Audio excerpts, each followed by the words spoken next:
வணக்கம் and welcome to Rani's recipe. இப்போ நம்ம பார்க்க போகிறது சாஃப்டான வெனிலா ஸ்பாஞ்ச் கேக் எப்படி செய்ய போகிறதுன்னு. நான் இன்றைக்கி 1 கிலோ வெனிலா கேக் செய்ய போகிறேன். அதுக்காக நான் 4 முட்டை எடுத்திருக்கேன். அந்த முட்டையை ரூம் டெம்பரேச்சருக்கு வச்சுக்கோங்க. இப்போது அந்த முட்டையோட ஒயிட்டை தான் நான் பீட் பண்ணிக்கிட்டு இருக்கேன். எல்லோவை நான் தனியாக எடுத்து வச்சுட்டேன். இந்த முட்டையை நான் பீட் பண்ணும்போது இதில் கூட வெனிலா எசன்ஸ் ஆட் பண்ணி தான் பீட் பண்ணிக்கிட்டு இருக்கேன். இதுக்கு கூட 1 கப் அளவு பவுடர்டு சுகரை கொஞ்சம் கொஞ்சமாக இந்த மாதிரி ஆட் பண்ணி நல்லா பீட் பண்ணி எடுத்துக்கோங்க. லோ ஸ்பீடில் ஆரம்பித்து அப்படியே கொஞ்சம் கொஞ்சமாக ஸ்பீடை ஏற்றி நல்லா சாஃப்ட் ஃப்ளஃபினஸ் வர வரைக்கும் சாஃப்ட் பீக்குக்கு நல்லா பீட் பண்ணி எடுத்துக்கோங்க. இது கூட கொஞ்சம் கொஞ்சமாக எல்லோவை சேர்த்து பீட் பண்ண ஆரம்பிங்க.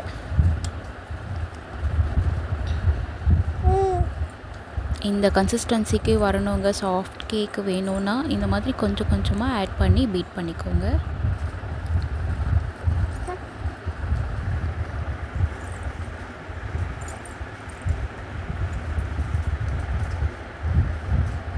மீதி ரிமைனிங் எல்லா எல்லோவையும் இந்த மாதிரி சேர்த்து பீட் பண்ணி எடுத்துக்கோங்க.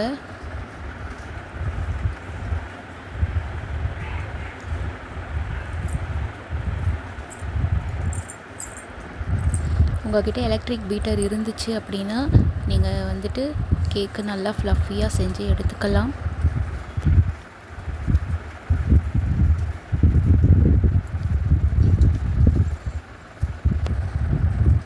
இது கூடவே ஒரு 10 ml வந்துட்டு ரீஃபைண்ட் ஆயில் யூஸ் பண்ணிக்கோங்க.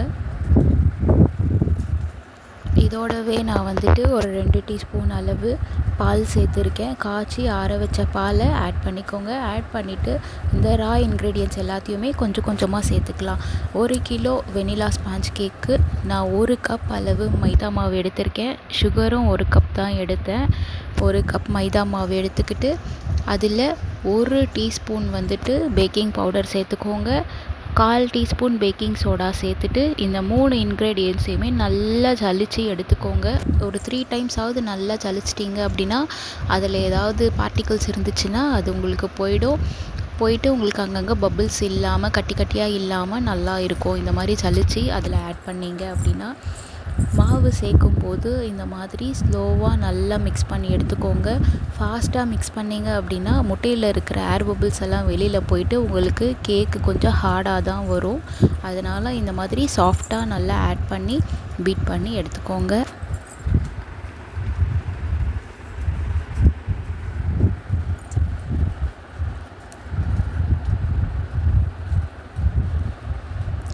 இந்த மாதிரி மிக்சர் நான் ரெடி பண்ணுறதுக்கு முன்னாடியே என்னோடய கேக் டின்னையும் நான் ரெடி பண்ணி வச்சுட்டேன். 1 கிலோ கேக்குக்கு நான் 7 இன்ச் பேன் எடுத்து அதில் ஆயில் க்ரீஸ் பண்ணிவிட்டு மாவு அப்ளை பண்ணி அதை ரெடியாக வச்சுட்டேன். அதுக்கு முன்னாடியே வந்துட்டு என்கிட்ட அவன் இல்லாததுனால நான் வந்துட்டு இன்றைக்கி ஒரு நான்ஸ்டிக் பேனில் தான் செய்ய போகிறேன். அதை நான் ஆல்ரெடி 10 மினிட்ஸ் வந்து ப்ரீ ஹீட் பண்ணுறதுக்காக வச்சுட்டேன்.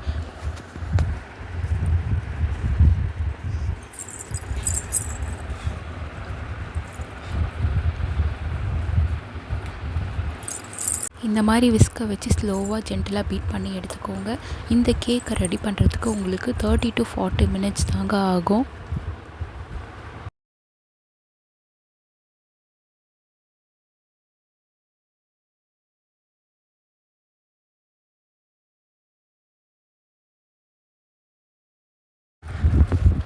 அதுக்கப்புறமா இந்த மாதிரி ஸ்பேச்சுலாவை வச்சு கட் அண்ட் ஃபோல்டு மெத்தடில் ஸ்லோவாக இந்த மாதிரி மிக்ஸ் பண்ணி விடுங்க.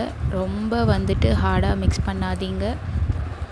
இந்த மாதிரி மிக்ஸ் பண்ணும்போது எங்கேயாவது அங்கங்கே கொஞ்சம் கட்டிகள் இருந்துச்சுன்னா அது நல்லா மிக்ஸ் ஆகிடும் எல்லாமே.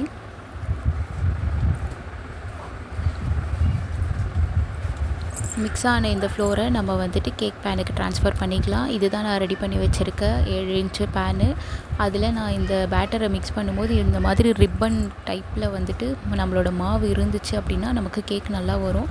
இந்த டூத் பிக்கை வச்சுட்டு நான் எல்லாமே ஏர் பபிள்ஸ் எல்லாத்தையும் வெளியே எடுத்து விட்டு நல்லா ஈவன் பண்ணிக்கோங்க. இது நான் ரெடி பண்ண சாஃப்டான ஸ்பாஞ்ச் கேக். நான் லைட்டாக கொஞ்சம் டெக்கரேஷன் பண்ணியிருக்கேன். நாங்கள் வீட்லேயே நம்ம குழந்தைங்களுக்கு ஹெல்த்தியாக செஞ்சு கொடுக்கலாம். தேங்க்யூ.